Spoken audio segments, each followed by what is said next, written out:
This is how Catholics depict the death of Jesus. This is how Mormons portray him. Seventh-day Adventist, Baptist, Presbyterians, and pretty much every other Christian religion shows almost the same image of Jesus dying. All except Jehovah's Witnesses. Jehovah's Witnesses represent the death of Jesus like this, with him nailed to a straight pole. And Jehovah's Witnesses not only depict the death of Jesus in a pole, but they decided that anyone who depicts Jesus as dying on a stake is wrong and part of false religion. They are also inanimate objects that, if venerated, may lead to breaking God's commandments. Among the most prominent is the cross. For centuries, it has been used by people in Christendom as part of their worship. Soon, God will execute his judgments against all false religions. Those who cling to them will suffer their fate. This is a belief that's pretty much unique to Jehovah's Witnesses. So here, you're about to find out whether or not they're right, when Jehovah's Witnesses adopted this belief, and the real reason why this belief exists among them. But first, let's give them a chance to explain why they believe Jesus died on a pole and not on a cross. The Bible generally uses the Greek word stauros when referring to the instrument of Jesus' execution. Although translations often render this word cross, many scholars agree that its basic meaning is actually upright stake. According to A Critical Lexicon and Concordance to the English and Greek New Testament, stauros never means two pieces of wood joining each other at any angle.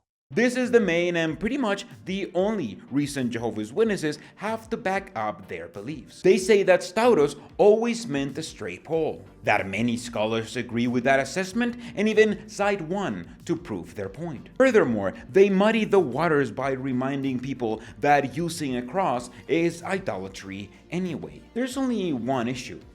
It's all wrong. Let's begin with the claim many scholars agree that its basic meaning is actually an upright stake. Who are these many scholars? Well, apparently, they are extremely hard to find. In the modern scholarly world, you'll have a hard time finding someone who still argues today that stauros meant an upright straight pole and not the traditional cross. That's because the interpretation of stauros meaning a pole and not a cross in the Bible is a fairly modern but already debunked theory that was born and died in America. The earliest I can find anyone saying that is 1871, when Episcopal preacher Henry Dana Ward began saying that Jesus had died on a pail, a strong stake, a wooden post. Henry himself was a guy of very peculiar beliefs and went on to be a vital part in the creation of the Second Advent movement, after believing a meteor shower meant Jesus was coming back soon. If you know anything about the Millerites, you'll know that at least some of his ideas went on to become infamously popular in the next few decades. And people were, let's say, disappointed about that later on. But just for a few decades, that idea took hold, with writer John Denham Parsons saying that this last name kind of stauros, which was admittedly that to which Jesus was affixed, had in every case a crossbar attached, is untrue. That it had in most cases is unlikely. That it had in the case of Jesus is unproven. Even as late as the Middle Ages, the word stauros seems to have primarily signified a straight piece of wood without a crossbar. For the famous Greek lexicographer Suidas expressly states, stauroi ortha xula perpegota, and both Eustathius and Hesychus affirm that it meant a straight stake or pole.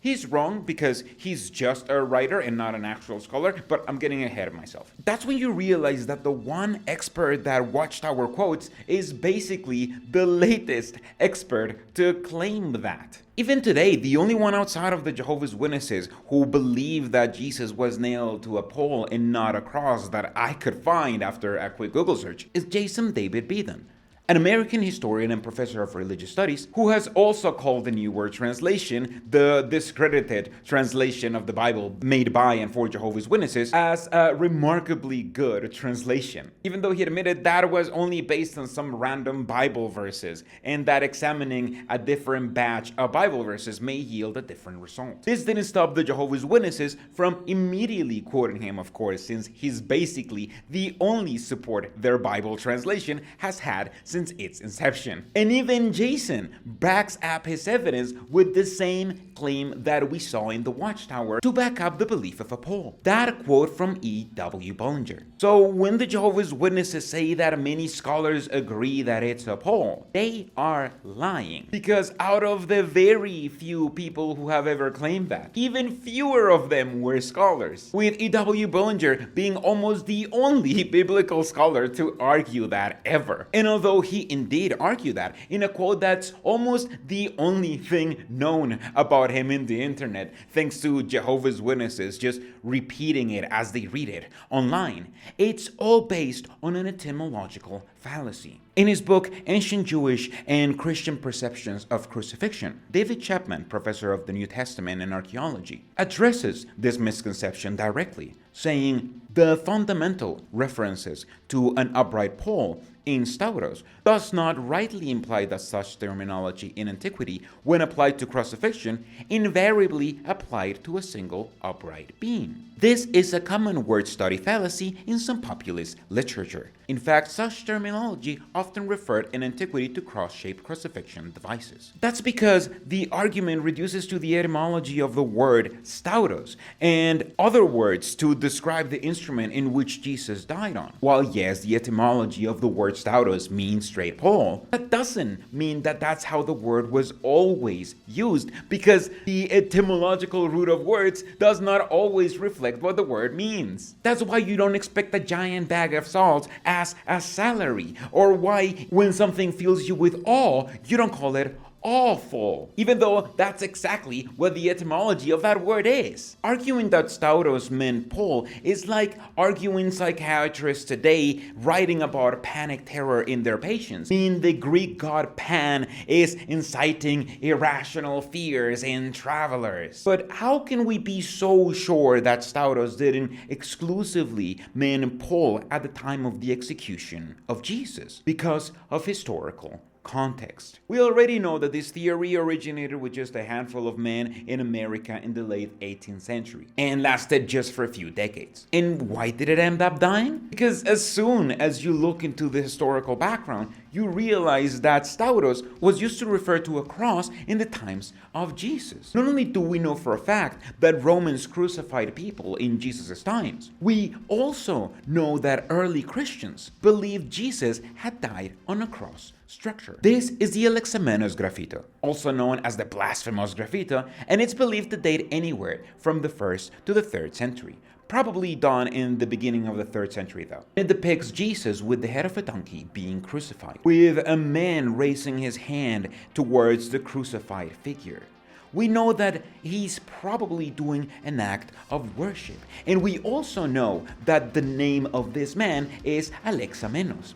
How do we know all of that? Because of the inscription, which roughly translates to Alexamenos worships his god. That's right, this is a graffiti intending to mock Alexamenos for worshipping Jesus. This makes more sense if you think of the kind of gods that people worshipped before Christianity. Back then, people worshipped the strongest, most powerful god that they could appease to gain their favor. It must have been odd for those people to see a religion that mainly worshipped Jesus, a man whose most famous feat was dying on a cross. This shows you that even back to the early 3rd century, if you go by the most likely date of the graffiti, people believed that Jesus had died on a cross-shaped structure, even with a little stool for the feet, which is absent in modern depictions of the crucifixion. And the crucifixion was considered such an odd treat in a godlike being, and such a shameful way to die, that for the longest time we believed it was mocked by outsiders and even avoided by Christians, all the way until the 4th century. Now, this doesn't mean that we believe the early Christians didn't believe that Jesus had died on a cross. It just meant that they might have focused more on Jesus' teachings and not on the way that he had died. Or so we thought, until an earlier proof for the cross was discovered, which is the silver bullet that completely destroys any notion that Staudos could have meant Paul when talking about Jesus' crucifixion. This is the Staudogram, which is believed to be the earliest depiction of Jesus' crucifixion.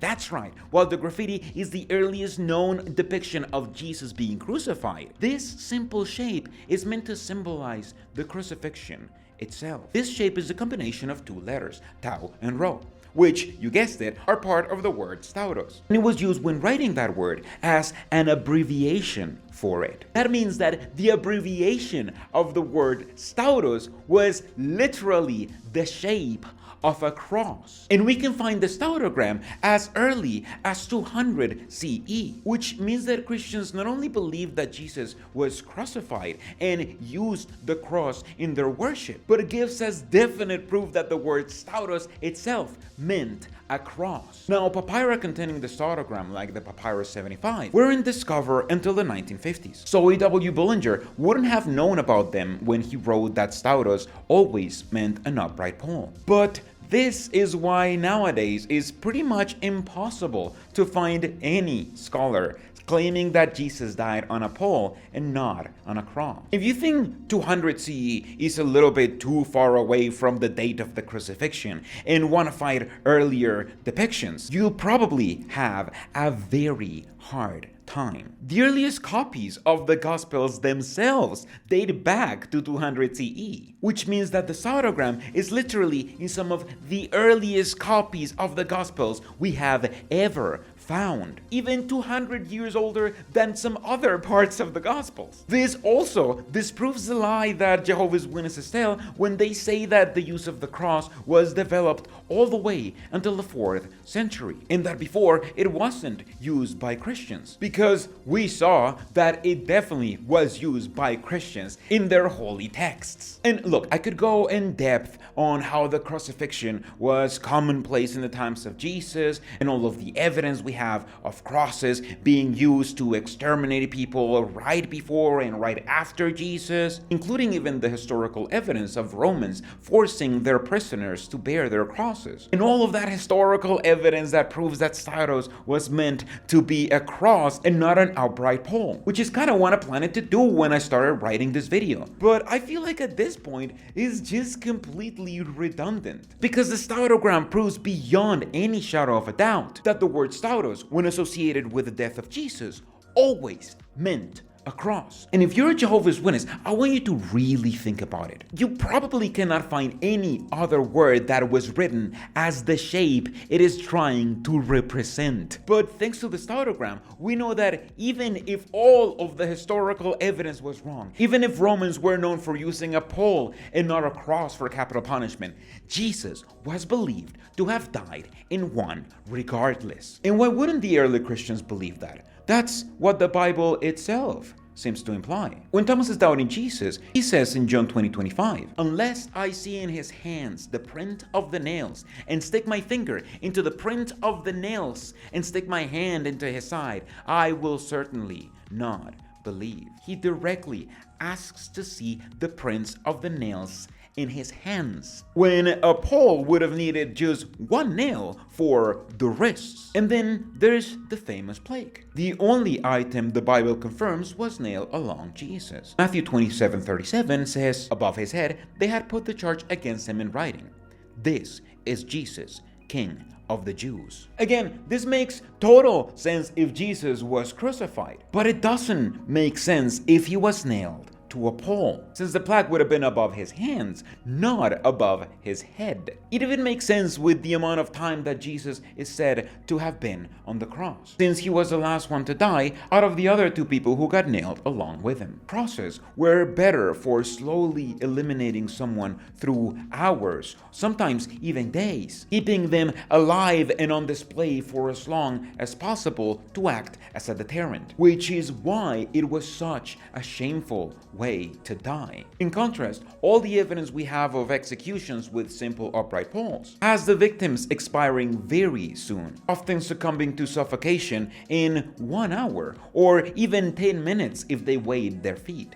Neither Jesus nor the other two prisoners could have survived as long as they are said to survive if they were supposed to be nailed to an upright pole. And people reading this story back then would have likely known that because they knew how crucifixion worked. So we have the medical evidence, we have biblical evidence, and we have archaeological evidence, all independently, conclusively proving that Jesus was believed to die on a cross, and that the symbol of the cross was used as early as we can trace Christianity. All the Jehovah's Witnesses have is, well, technically, the word staudos means a pole, along with some outdated quote from a long disproved theory that originated, like many of their other beliefs, with the Millerites. And even Jehovah's Witnesses knew at some point that Jesus had died on a cross. Charles Taze Russell, the founder of the Bible Students, who became the Jehovah's Witnesses down the line, always used the cross. We saw it in Russell's photodrama of creation several times right here on this channel. And a crown and a cross symbol was used on the cover of the Watchtower way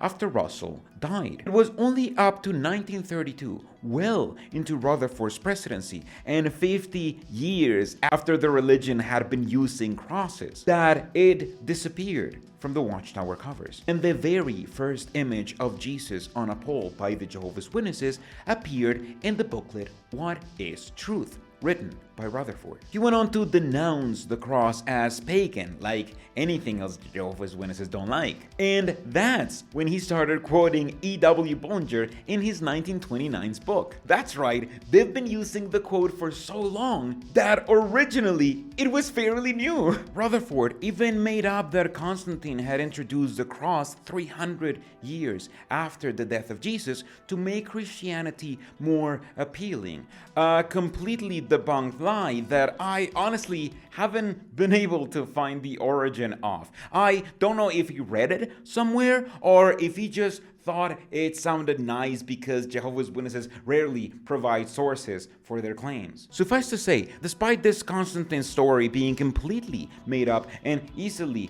debunked by multiple lines of evidence, as we've already seen, Jehovah's Witnesses will still repeat it to this day. And since back then, the consensus was that the cross hadn't been used in worship until the 4th century, Rutherford, of course, used it to reinforce the idea that the cross itself was foreign to Christians. And again, this is a lie that is still repeated by Jehovah's Witnesses till this day. Kind of funny to me that less than 20 years after Rutherford had decided to change the doctrine, that the staudogram was discovered, almost as if it had been waiting for a millennia and a half to be found just to prove the Jehovah's Witnesses wrong right after they decided to change the doctrine. But this kind of unique and controversial beliefs are very common in cults and high control groups. The change of the cross was one of many changes that Rutherford made to the religion to radicalize it and twist it into a high control group.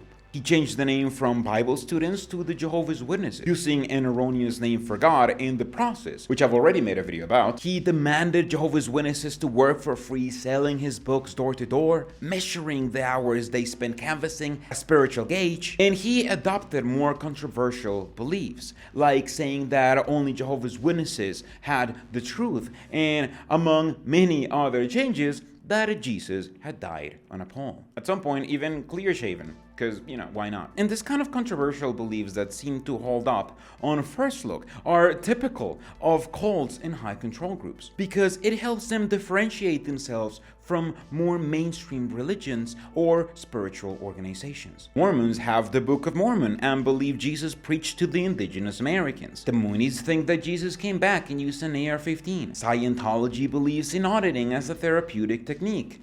We can go on. All these cults need these kind of controversial beliefs because it helps them fool followers into believing that they are unique, they have the truth. And for restorationist cults like the Jehovah's Witnesses that believe that they are the ones following Christians of the first century the closest, the belief that early Christians didn't even use the cross, and therefore they shouldn't either, just fits too well into the rest of their beliefs to pass on to. This allows them to pretend like they are unique. They know more than literally every other religion out there, because every other religion out there is still using the cross. Only Jehovah's Witnesses know that Staudos actually means straight pole. And if all other religions are wrong in something as basic as the cross, what else can they be wrong about? It's a perfect instrument of indoctrination, because with this belief, most Jehovah's Witnesses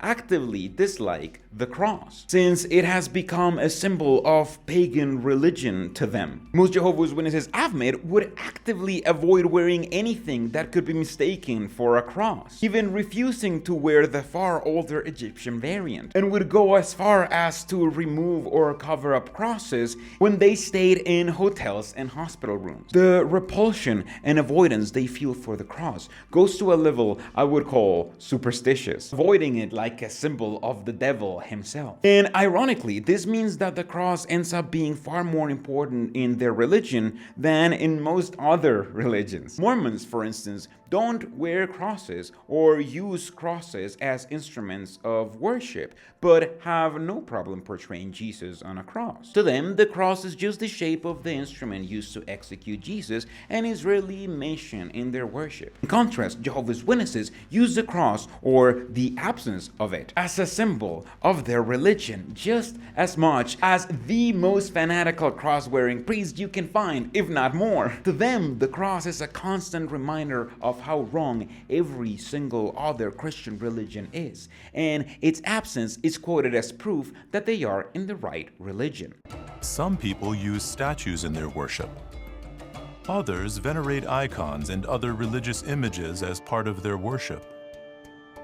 But is it possible that those who try to get closer to God in this way are actually drawing farther away from Him?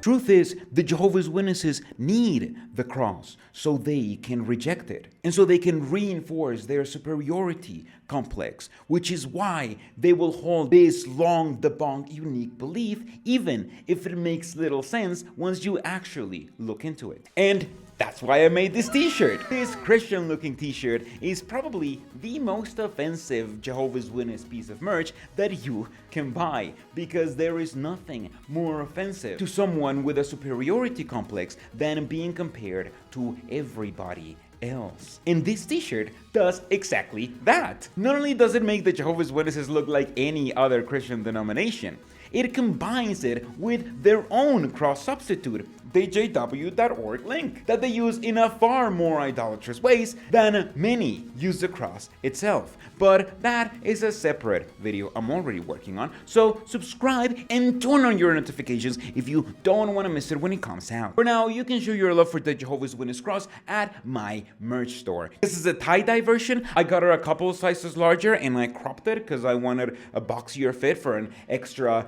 hippie Christian look. But you can get it in most colors, as well as in hoodies, pants, and even stickers if you want to stick one in front of your closed kingdom hall. Not that I would endorse that forever, obviously. I have 5 one-use codes for a 20% off your purchase. They'll be appearing right now on screen for the first 5 people who want to use them. Thank you so much to my patrons and supporters who get to see these videos as soon as I have them ready. And let me know, why do you think the Jehovah's Witnesses so stubbornly hold on to the belief of a pole? Do you think I'm right in my assessment that it's an instrument of control, or am I missing something? Subscribe and wait, I already said that.